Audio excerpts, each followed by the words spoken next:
1 Samuel, Part 1. The king they demanded. You don't always get what you want, but you sometimes get what you need. And they prayed for a king, but they didn't know what they were asking for. Here's a thread you have to see. Even the worst demand couldn't stop God's best plan, because the king they rejected was already preparing the king they needed. The Lord God wanted to be their king. The last verse of Judges told us everyone did what was right in their own eyes. No king, no unity, a broken priesthood. Eli is old. His sons are thieves. The tabernacle at Shiloh is just a shell. Then a woman shows up. She has no power, no status, no child. She changes everything. The diagnosis of this book is one sentence, and God says it directly. They have not rejected you. They've rejected me from being king over them. That's when he spoke to Samuel. The people don't want an invisible God. They want a king they can see, a king they can measure, a king like the other nations. That's not ancient history. We do this every day. We want something we can touch, something we can control. When God feels distant, we build our throne, and God in devastating mercy gives them what they ask for. Hannah prays for a child. She's barren. She's despised by Peninnah, her husband's other wife. Year after year, nothing. She goes to the tabernacle. She pours out her soul. Her lips move, but no sound comes out. Her husband sees her. How long will you be drunk? Eli says, how long will you be drunk? Put away your wine. God hears what the priest cannot hear. Samuel is born, dedicated to God, a child given back. And here's the picture. Hannah's emptiness becomes a cradle for the prophet who will anoint the king.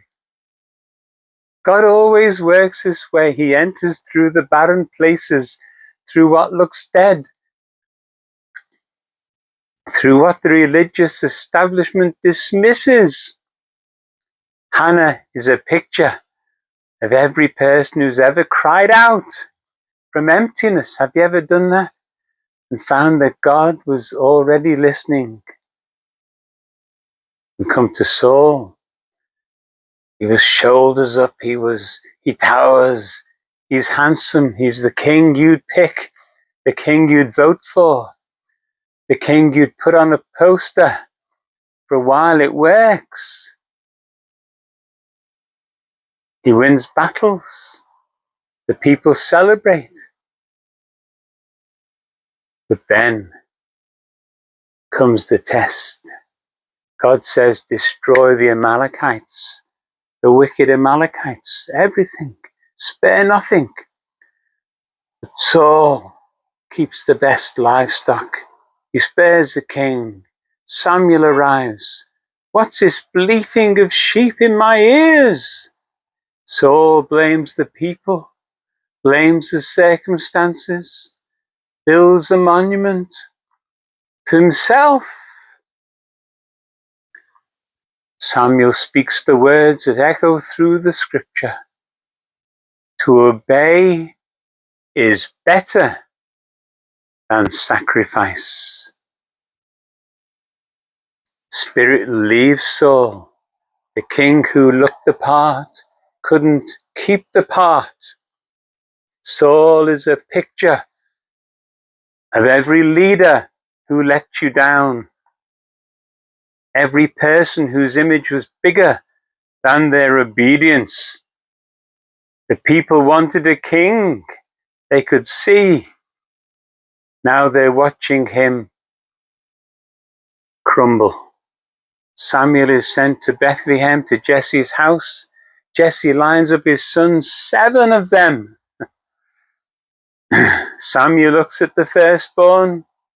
Surely this is the Lord's anointed. God says, don't look on his appearance or his height. I've rejected him. The second, no. The third, no. The fourth, the fifth, the sixth, the seventh, no, no, no, no, no. Are these all your sons? Well, there is one, the youngest, he's looking after the sheep. Go and bring him. David walks in, ruddy, young, smells like sheep. Rise and anoint him. This is the one. The Spirit rushes on David. Isn't that wonderful? Man looks at the outward appearance. God looks at the heart. The Lord looks at the heart. There's 2 kings now, 1 throne, 2 hearts. Saul was chosen by the people, tall and impressive, looked right. David was chosen by God, young, overlooked, but heart right. Saul obeyed mostly. David would learn to obey completely through many trials, through many testings. And this is a choice running through the whole Bible. The king we would pick, or the king God provides.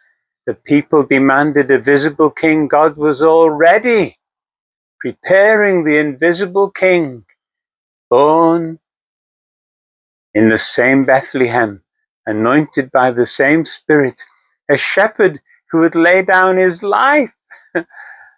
What a picture. This is the pattern. Don't miss it.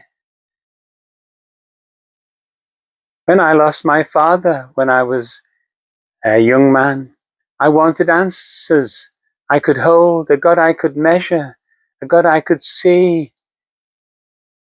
a throne I could look at and say, there it is, I understand it, but God doesn't work on our own terms. He works through the barren wombs, the shepherd boys, and the overlooked places.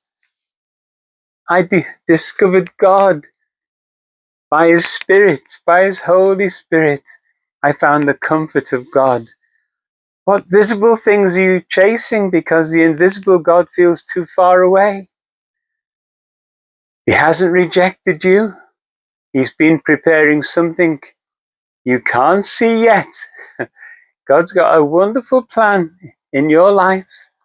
The king they demanded is failing and falling. The king they need is coming. Hannah's prayer, Samuel's faithfulness, Saul's failure, David's anointing. Every thread is pulling towards one throne, one king. Oh, the invisible God is preparing a visible king, and his name is Jesus. Look for him. Look for him.